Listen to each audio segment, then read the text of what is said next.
Hi, in this video, we're going to learn all about what to do with exponents when they're negative or zero. So let's start with those negative exponents. How do we work with them? Well, first of all, they'll look like x to the negative a. So when you have a negative exponent, you're going to write the number as a reciprocal. So I write this as 1 over x to the positive a. So I've switched from a negative exponent to a positive one.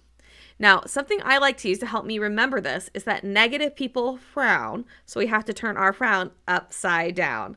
So when you have a negative exponent, turn your number upside down to make it a positive one. Let's try this out with 2 to the negative 4. So I need to rewrite this as the reciprocal. So I'll have to put 1 over 2 to the 4th. Notice that because I wrote it as the reciprocal, I can change the exponent to become positive. Then I can always simplify from here. 2 to the 4th is 16, so this becomes 1 over 16. What if I gave you 7 to the negative 2?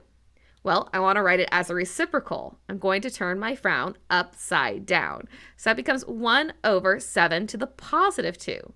And since 7 squared is 49, this simplifies to 1 over 49.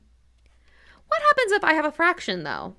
Well, I'm still going to write it as a reciprocal. So 1/3 to the negative 3. I'm going to flip that upside down. 1/3 upside down is 3. And my exponent now becomes positive 3. Now, 3 cubed, of course, is 27. But I also mentioned a different type of exponent that we're going to talk about, and that is 0. Now, what's really interesting about 0 is x to the 0 equals 1, no matter what x is.